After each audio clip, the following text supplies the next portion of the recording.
में आपका स्वागत है। मैं हूं लिली और रुक करते हैं खबरों का।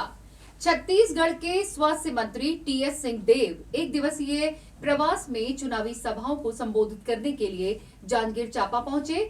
इस मौके पर उन्होंने सभा को संबोधित करते हुए लोगों से कांग्रेस प्रत्याशी रवि भारद्वाज के पक्ष में वोट डालकर जीत दिलाने की अपील की। वहीं चुनावी सभा के बाद पत्रकारों के शराबबंदी के सवालों पर स्वास्थ्य मंत्री टीएस सिंहदेव ने कहा कि शराबबंदी पर निर्णय लेने में कांग्रेस पार्टी को पुनर्विचार करना पड़ रहा है, क्योंकि पिछली सरकार ने शराबबंदी की जो कमेटी बनाई थी, उस कमेटी की रिपोर्ट जब पढ़ी गई तो पता चला कि उसमें बियर काउंटर खोलने की बात लिखी गई थी, न कि शराबबंदी की।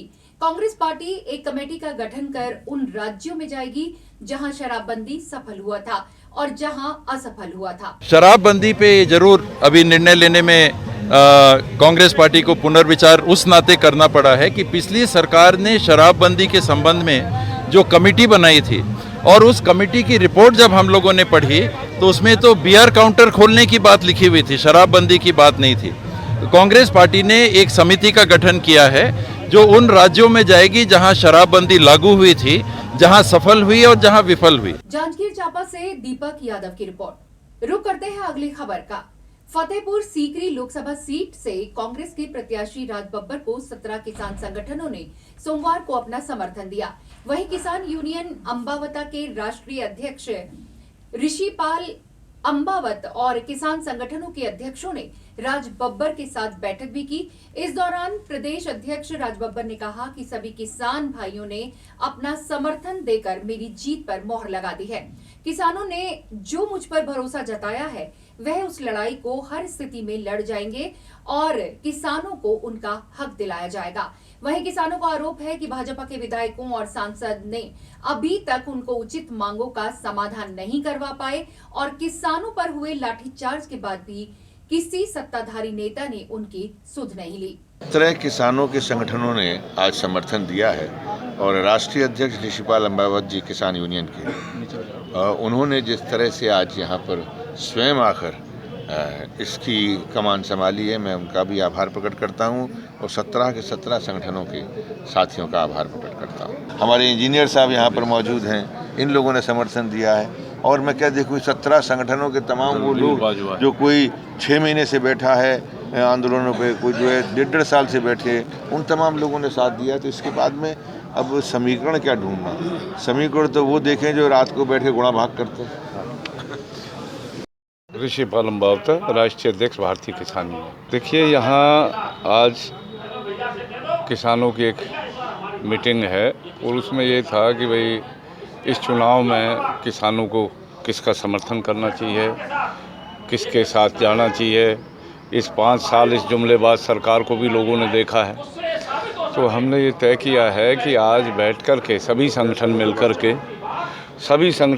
के एक ऐसे आदमी को चुनाव में जिताएं जो किसान के लिए काम करे और जिसके दरवाजे किसान के लिए 24 घंटा खुले रहें। आगरा से रविंद्र सेजवार की रिपोर्ट। और यहाँ पर वक्त एक छोटी सी ब्रेक का रुकेंगे। यहाँ पर ब्रेक के लिए खबरों का सिलसिला यूं ही जारी रहेगा। इस कार्यक्रम के प्रायोजक हैं सुमेरु इंफ्रास्ट्रक्चर्स।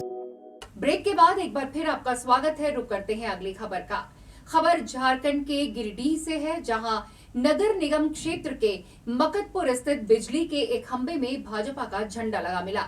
बिजली के खंबे में झंडा लगे रहने की सूचना मिलते ही अंचल अधिकारी रविंद्र सिन्हा और नगर थाना इंस्पेक्टर आदि कांत महतो वहां पहुंचे और झंडे को जब्त किया। इस मामले में भाजपा जिला अध्यक्ष के खिलाफ आचार संहिता का उल्लंघन का मामला दर्ज कर लिया गया है। बताया जा रहा है कि अब तक प्रशासन ने 4 लोगों के विरुद्ध आचार संहिता उल्लंघन का मामला दर्ज किया है। वहीं भाजपा जिलाध्यक्ष का ये कहना है कि ये विरोधी पार्टी की फंसाने की साजिश रची गई है, इसकी जांच हो, फिर जो दोषी पाया जाए उस पर कार्रवाई की जाए। गिरिडीह जिले में और खासकर गिरिडीह शहर में भारतीय जनता पार्टी के विरोधियों के द्वारा एक साजिश के तहत आदर्श आचार संहिता उल्लंघन का मामला क्रमवार दिखाया जा रहा है। जिला प्रशासन से ये मांग करते हैं कि वैसे तत्वों को चिन्हित किया जाए जो इस प्रकार की साजिश कर भारतीय जनता पार्टी को बदनाम कर एफआईआर कराने का प्रयास चल रहा है।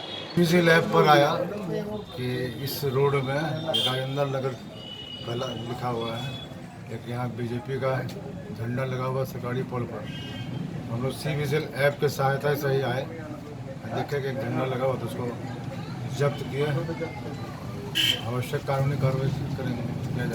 गिरिडीह से दिनेश कुमार की रिपोर्ट। उधर लोकसभा चुनाव का महोत्सव देश भर में शुरू हो गया है। मुरादाबाद में भी 23 अप्रैल को मतदान होगा। इसके तहत मुरादाबाद में लोकसभा चुनाव के लिए प्रत्याशियों के नामांकन कराने की प्रक्रिया शुरू हो गई है और ये प्रक्रिया 4 अप्रैल तक जारी रहेगी। वहीं कई प्रत्याशी अपना नामांकन कराने के लिए कलेक्ट्रेट पहुंचे। वहीं इस मौके पर मीडिया ने जब इन प्रत्याशियों से जनरल नॉलेज के कुछ सवाल पूछे तो भारत में लोकसभा की कुल कितनी सीटें हैं, तो उनका कहना था 543।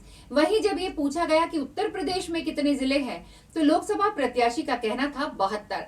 और तो और इन प्रत्याशियों को अपने उपराष्ट्रपति का नाम तक नहीं पता है। अब सोचने वाली बात यह है कि अगर ये प्रत्याशी जीत जाते हैं तो देश का क्या होगा।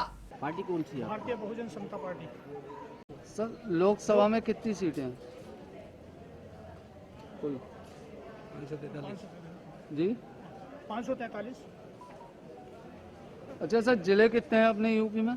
72 जिले हैं सर। अभी किन्हीं जिलों का नाम बदला गया था बीजेपी गवर्नमेंट में सर। अच्छा छोड़िए, अपने उपराष्ट्रपति कौन है? ये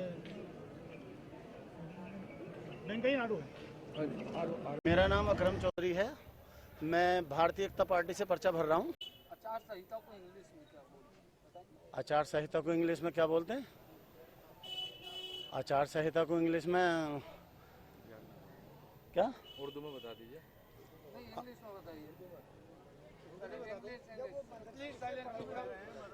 नहीं सुनो, मैं मदरसे से फारिग हूँ। जो सवाल आप इमरजेंसी कहते होंगे फिलहाल तो। जी हमारे उपराष्ट्रपति वो हैं, अरे वो हैं वेंकैया नायडू।